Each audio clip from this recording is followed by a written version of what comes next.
Oh my gosh, what is that? I got snakes? What? You've got to be kidding me. Snakes in my trees? Huh. I'll explain later what these are. How is it growing?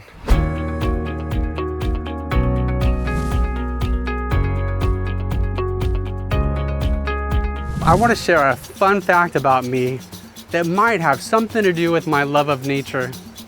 I was born in Nairobi, Kenya.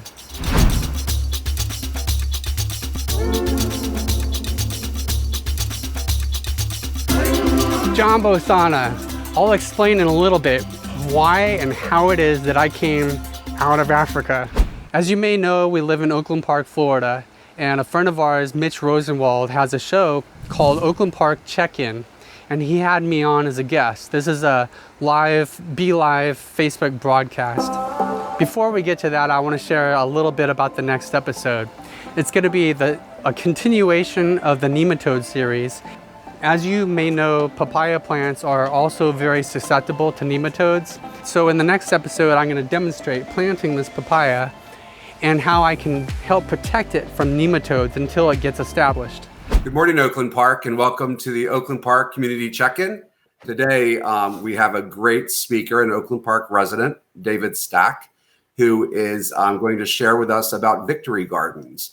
And it's a very interesting history of victory gardens and how also it's very therapeutic. So as we're dealing with spikes and cases and the whole economic stuff, what can we do as a community to continue to be resilient and take care of ourselves and each other?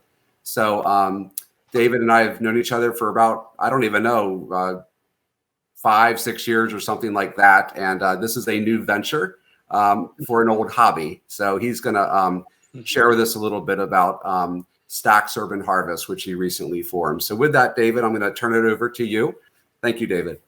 Sure. Thanks for having me. First of all, this thing, I'm not going to explain what this is until the very end. So you got to wait till the very end to know what this part of it broke off. So yes, it is kind of. We know it's not a real snake, right? You're yeah, it's not a real snake. I broke the snake though while getting set up. So first of all, let me just say that this pandemic really pushed me out of my comfort zone. This is not really my comfort zone. Being a public speaker and being in front of the camera, I'm an introvert. And so, but sometimes we got to get out of that comfort zone, and tough times tends to do that sort of thing. A lot of us have been furloughed or lost our jobs. I'm kind of in that boat. So what do? And when people talk about being bored out of their mind, being quarantined, going crazy, well, start a freaking hobby. Get busy with something. I do not have that problem. I have 1,000 garden projects out there that I just love. That's my passion.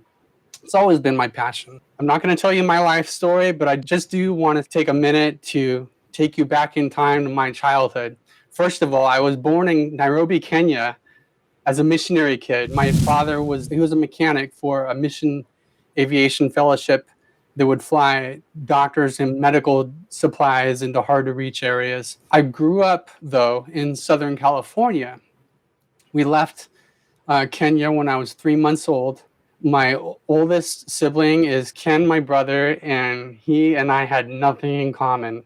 While he was rebuilding engines, I was potting flowers in the greenhouse. And I couldn't wait to get home from school so I could get into that greenhouse. You know, my family, they finally talked me into doing track in high school. And because my brother was in track, and that's what, boys do. Well, I wasn't interested, but, reluctantly I tried it. The first day I was just so miserable. I'm like, why on earth would I be doing this when I could be in my greenhouse? I quit after one day. I was just so freaking miserable. I couldn't wait to get to that greenhouse. And if I show you pictures, there's not much to it, but there was something about it that just drew me. I was fascinated with propagating plants and horticulture. And so that's my background. Now, victory gardens, there was a big push. This was not a push by the federal government. This was a push by the private sector, specifically this man named Charles. He started this campaign and it got huge. All this began during World War I, when in 1917, Charles Lathrop Pack coordinated and launched the U.S. National War Garden Commission.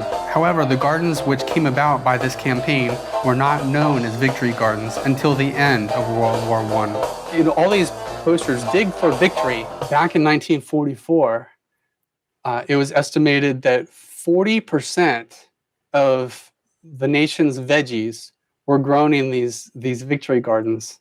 Oh, wow. That's how big of a success it was.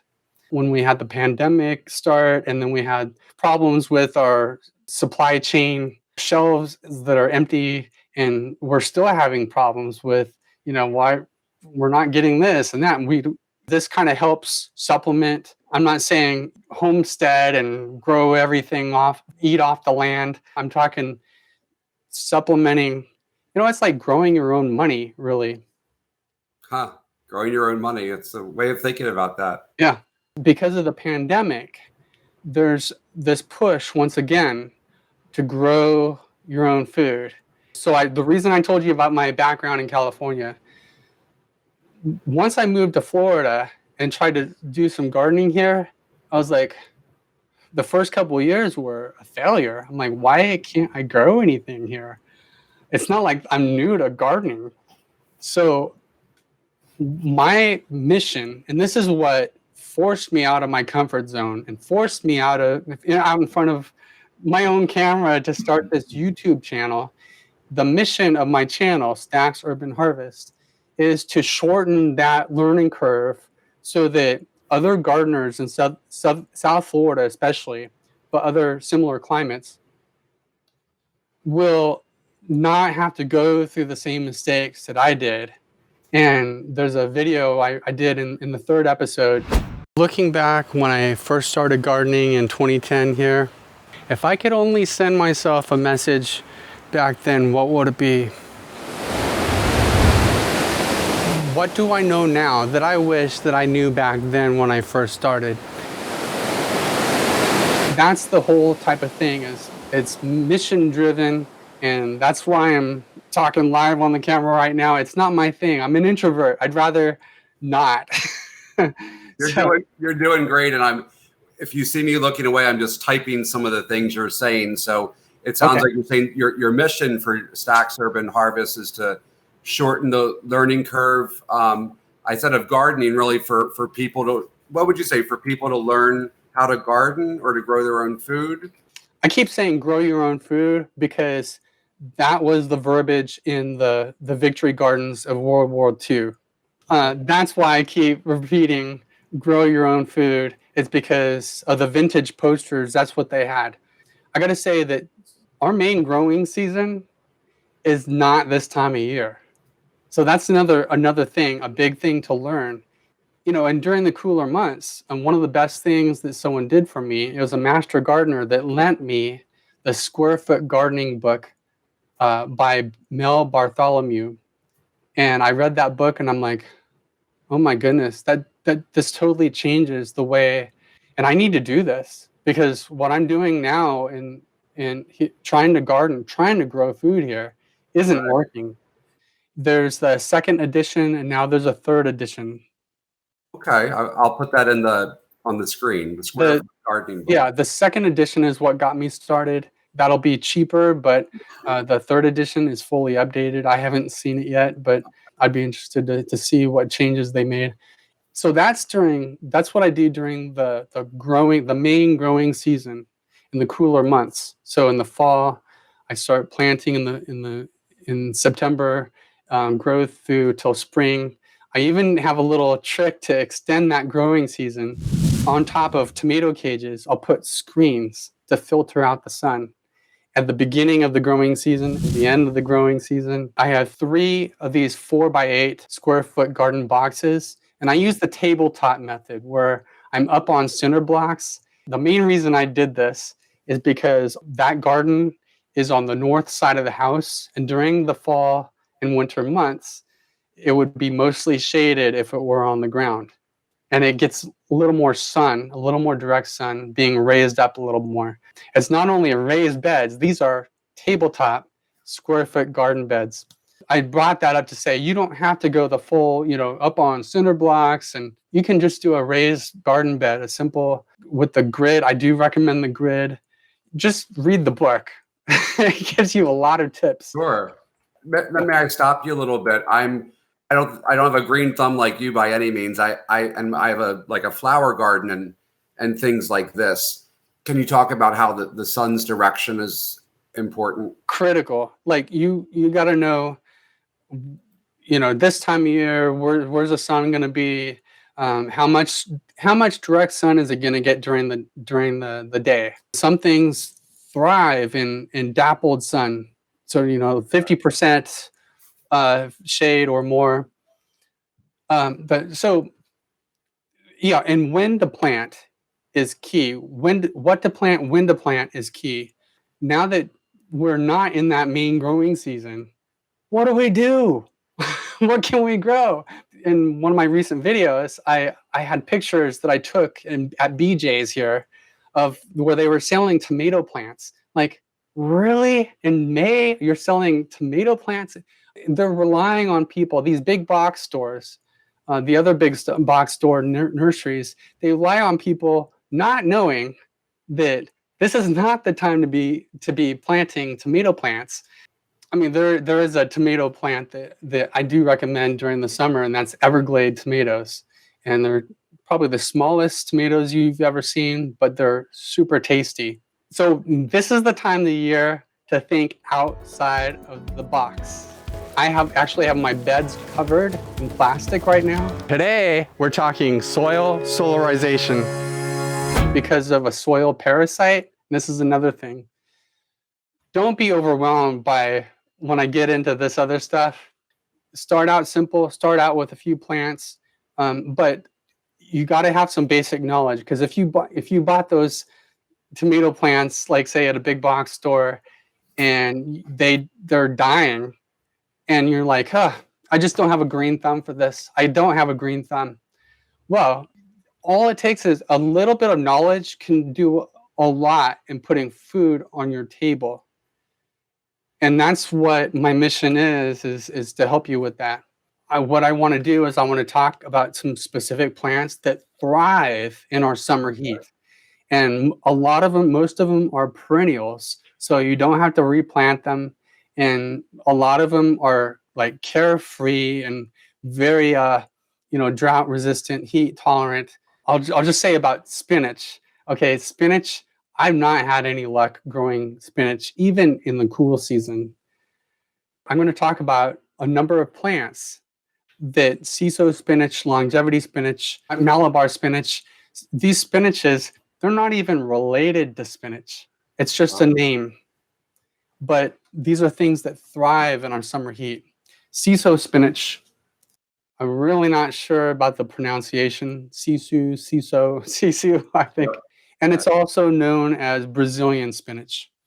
And it's a crunchy leaf, just like regular spinach. It's high in oxalic acid.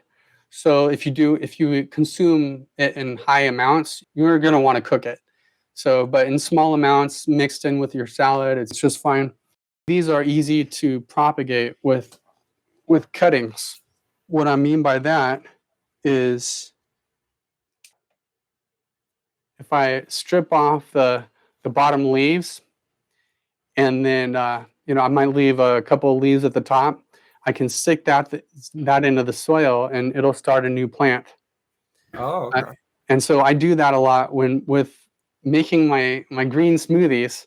I'll strip off the leaves, throw that into the blender, and then start a new plant. That's sisu. That's pretty amazing. And right from farm to fork, right? Farm to your cup. I mean, fresh green drink. It's delicious. Someone requested I should really make a video on how I do my green smoothies, and I'll do that sometime. Lago spinach. It almost looks like rainbow coleus. It's also known as quail grass. It has a beautiful flower. It's related to amaranth. And amaranth is, there's a number of varieties that I grow of amaranth that are super nutritious, full of lysine and good for your skin. Helps keep your skin young and supple. When I look back at my first videos, I was like, I could lighten it up a little more, make it a little more entertaining. I'm so Right. serious. But that's me, as I tend to be too serious sometimes.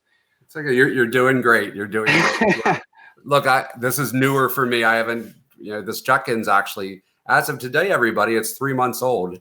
Our first check-in with Vice Mayor Jane Boland was actually on April 11th. And look at this. Happy 3 months to the check-in. So thank you, David, for being on our third month birthday. but we get more comfortable. You're doing great.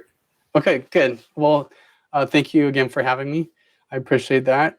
Okay, Malabar spinach is a beautiful vine. So Malabar spinach, it's a short-lived perennial. It loves either full or dappled sunlight, and it's pest tolerant. However, it tends to be a favorite of nematodes, those soil parasites that have been my nemesis. So I'm doing a series of videos right now. I started with the first one on how to solarize your garden. What does that mean, David? To Okay. solarize? Yeah. I covered my beds. You want to pull it tight, as tight as you can. In clear plastic. My fifth episode, I show how I do it, and I show why I do it. Reason number one why you should solarize your garden every summer is because of root knot nematodes. 3 benefits. This is the initial reason I started solarizing, but there are other benefits. The solar rays penetrate through the clear plastic, and you have moist soil in there, so there's heat conductivity. It does kill all the beneficial and the bad microbes, so everything. It wipes it out. It's gonna kill all the microbes. Yeah. But the good news is that the good organisms will regenerate. The dirty life-sucking parasites will not. But then the regeneration of the good microbes can also be helped along by adding more compost, fresh compost at the end, compost tea, worm castings. I'm big on soil biology. It makes a big difference for the plants to have a diversity. We're big on diversity too. Well, diversity is important in the soil too. A diversity of microbes and beneficial fungi. Everybody loves a fungi, right? All right. You're lightening up right there. See? All right, longevity spinach is one that is not susceptible to nematodes. This is one of my very favorites for a number of reasons. It's super easy to grow. It's drought tolerant. The only thing is it doesn't do well in full sun, especially in 3/4 of the year. It'll get droopy. If it's out in full sun, you just need to water it a lot. It won't kill it. It's so tolerant of just about everything. I started these with cuttings just a few weeks ago, and look at all the roots already. Wow. So did you start that with just one sprout like a couple weeks ago and it's turned into that? Yeah, I started all my longevity spinach just from buying 2 very small plants that I bought from Baker Creek Heirloom Seeds, which I highly recommend. It's just a really good company. It's called Baker Creek, and that's where you buy your seeds for longevity and all the different spinaches. That is my first go-to place. Baker Creek. Their website is rareseeds.com. Back to this longevity spinach. I started with 2 very small plants, and what I did, when I showed how to make a cutting, that's what I did with this. So I would strip off the leaves, start a new plant, and then I have an abundance of this. In fact, I'm selling these, and I have plenty of longevity spinach to sell, as well as yucca.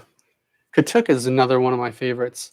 People don't realize that plants have protein in them. This is a plant that's full of protein, and the leaves are just so delicious. Tastes like peanuts. Really? Yeah. Tastes peanutty. This is a variegated version that has a little white in the leaves, a little flare, and there's a green, just a plain green one. I'm getting some of these propagated to sell as well. The young leaves you can put like directly into your salads, and I use all the leaves in my green smoothies. But the older the older leaves tend to be a little more tough, and so you may not be as good in the salads. Okay. You want to go just like anything else, though. You don't want to eat too much of one thing. If you go overboard on this, we have the issue with this virus of lung issues. People who have eaten too much of this have lung problems. So, You, but yeah. it's good on a small amount.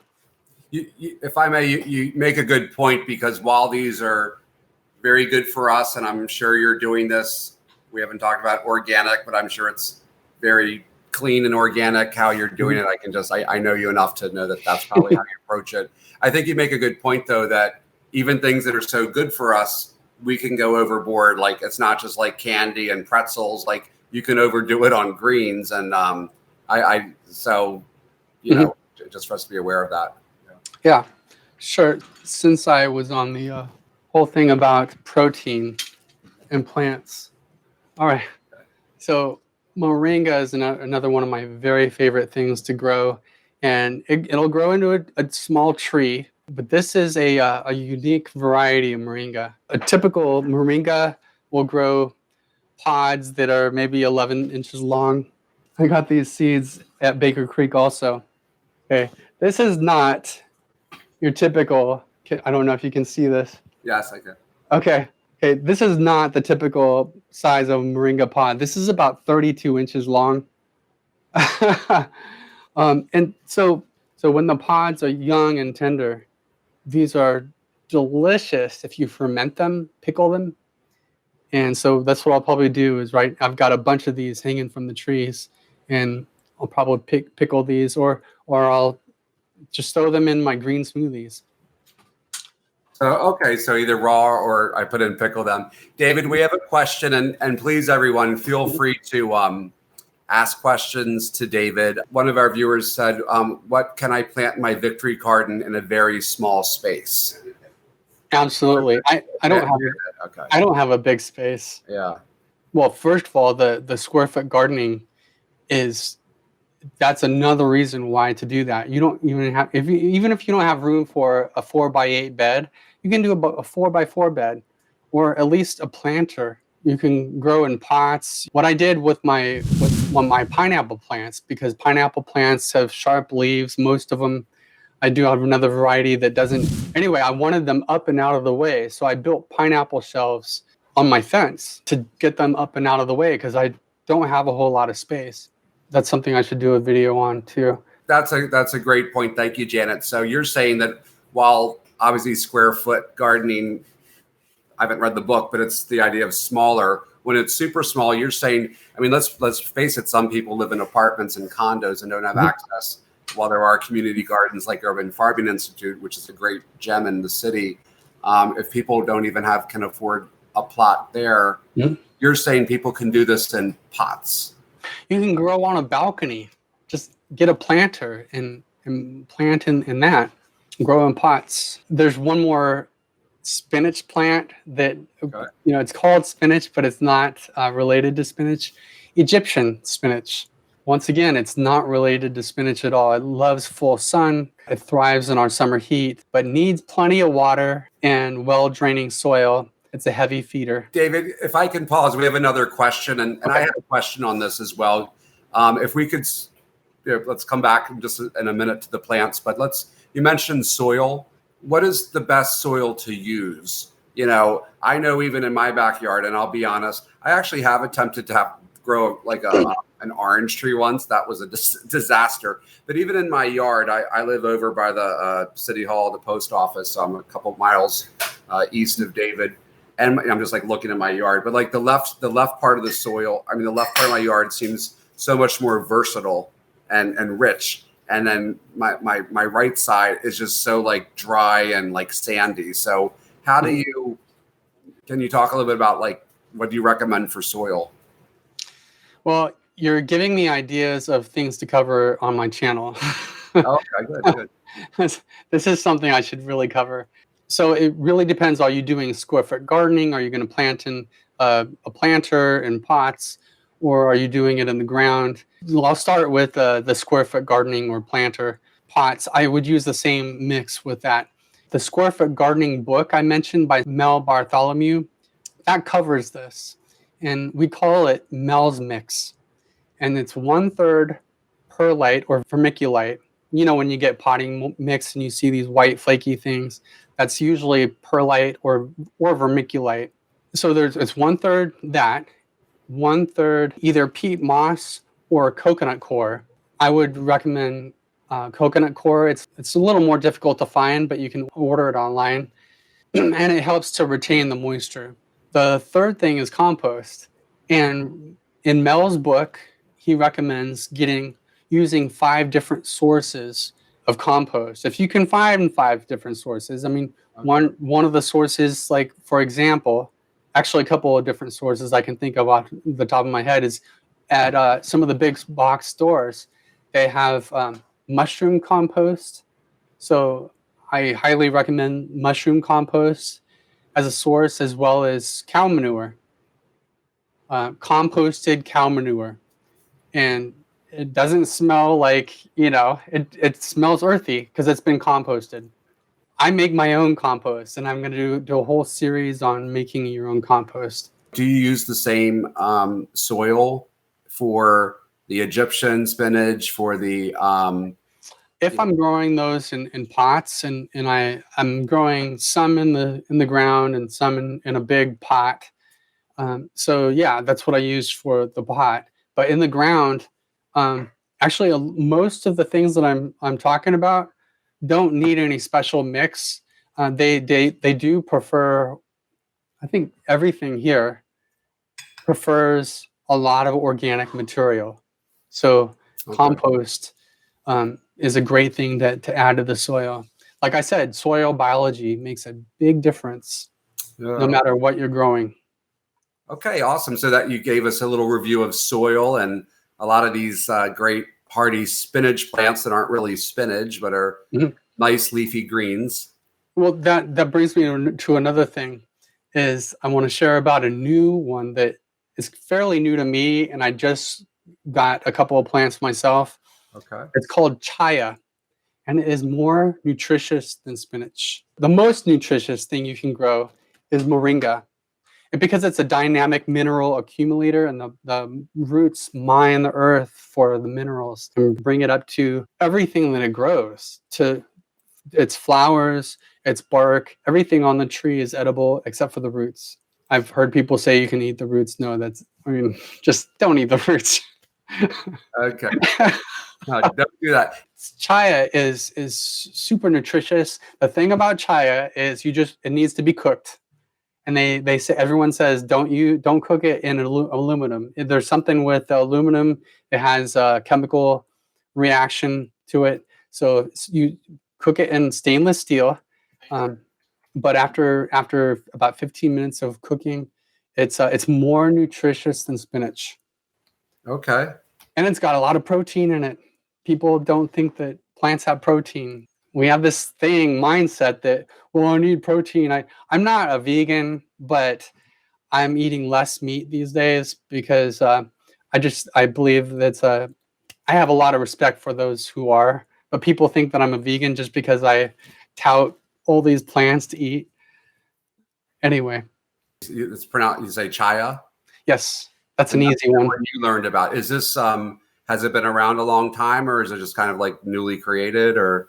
The funny thing is, my college roommate and I just got back in touch together, and we both grew up in Southern California, but now he's living in North Florida, and he and I have been chit-chatting back and forth, and I learned about chaya from him, and he's learning from my channel, and that's another thing is I haven't arrived. I don't have all the answers maybe, but I have learned enough to where I see other new gardeners, starting out, and I want to help them with that learning curve.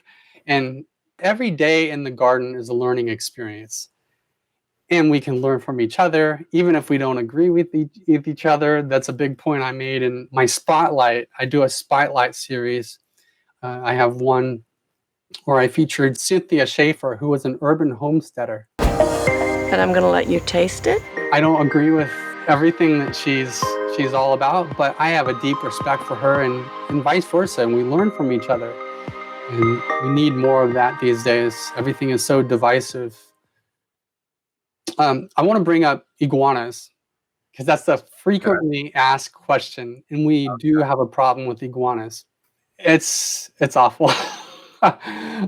If you need to, what people have done to protect their garden from iguanas and building a wood frame and using chicken wire, if you need to do that, I've used Iguanagon, which is a spray. It's a little expensive, but it's a spray that you can spray onto a pad that is attached to a stick, and you stick it near the plants that the iguanas tend to eat. It's an issue. It's a big issue. Sure.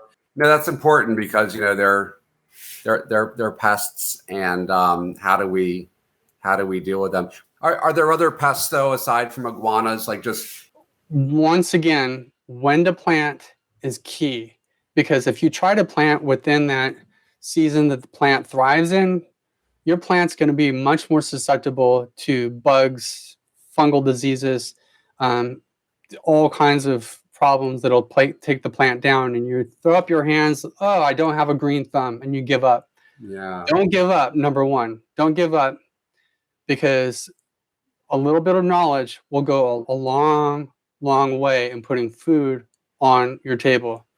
So what you want to do is learn, well, what is the best time of year to grow this plant? Grow, let's say, tomatoes. Another thing is it's susceptible to nematodes. Now, these are microscopic worms that love most varieties of tomato plants, eggplant, peppers, and you wonder why your plant is getting attacked by bugs and fungal diseases and all these things, and then you don't really know that the problem are the nematodes until you pull up the plant and you see knots on the roots.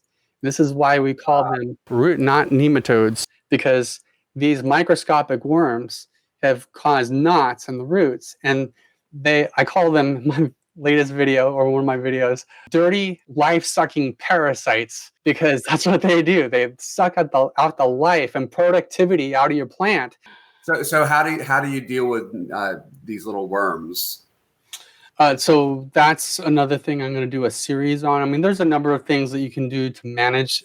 I dove into the research, and I even went to Florida University, spoke to a professor that's very knowledgeable about this. So a number of things you can do to manage them. French marigolds are very helpful. They actually put out, while the plant is alive, the French marigold, it creates a nematicide. It kills the nematodes. It's not foolproof, because if you already have a problem with nematodes in your soil, you're going to help kind of curtail the problem with French marigolds. But keep in mind, one female nematode can lay up to 500 eggs. That's a problem. Rivals our iguanas almost in different ways. Yeah. For threats to the plants. But it was really bad in, like say 2015 for me. But lately it's not been so bad, because there are things you can add to the soil. Adding that, like I said, soil biology. When you add lots of compost and compost tea to your soil, you're creating a hostile environment for this soil parasite. So that's what we want to do. Make it very difficult for the nematodes. Teddy has a question. So separate topic about spices. Can you recommend like herbs that do well here for spices? Yes. And one of my I could say my very favorite herb is also an adaptogen herb. And an adaptogen herb that helps your system to adjust to stress. So holy basil, it is related to basil. It's a perennial. that reseeds itself. Once you get it started, you never have to plant it again. I wanted to tell you about this. Oh, right. All right, so this is a Chinese python bean, and it's not a snake, and it's not a bean. It's actually in the gourd family, and it tastes it's crispy, and it's the younger ones actually taste more like cucumber. I've had these raw. I saw a video where they take a potato peeler and they scraped off the outer skin, but I don't think you really need to do that. I mean, it's good. Very good as it is. And then What does it taste like? it tastes, there's a cucumber taste, Okay. but there's also a unique taste that's delicious. Try it out, right? So, but anyway, I don't want to take up too much time with that. And subscribe to my channel. In my pilot episode of the channel, Let's Grow Together, that same plant, look, this is how much it has grown since May, the beginning of May.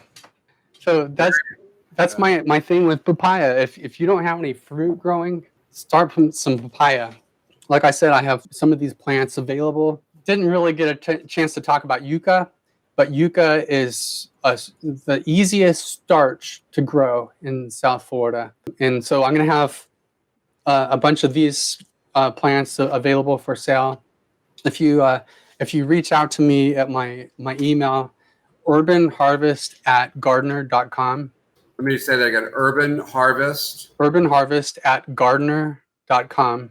I'll send you some prices if you're interested, and I'll give you some papaya seeds if you buy from me. There's some, Tree Amigos is another good place in Davie. They're a great place to buy from, and they have a lot more than I have available. Well, David, I mean, we could probably be here all day. I mean, you go into one thing and, talking about the spinach, the quasi spinach family, talking about soil, which actually I think soil is actually a big thing people really don't know anything about, or most people don't know a lot about soil. And we feel like we're so limited here naturally, but your point about, well, then create your own soil, which is what your point is. And I think that would be very valuable. And your entire venture sounds very intriguing. We're just really appreciative that you came on today and shared some beginning tips. And so we have about 160 members right now. There's your check. There's your harvest. Any final words, David? For my final thought is, let's grow together. All right. Amen, brother. Okay. Very good. Thanks David, for having me. Thank you so much. Be well, my friend. Okay, you too. I love your feedback. If you got something out of this today, please do me a huge favor. Subscribe to the channel, like the video, click on that bell so that you'll be notified when I upload videos in the future. And let's grow together.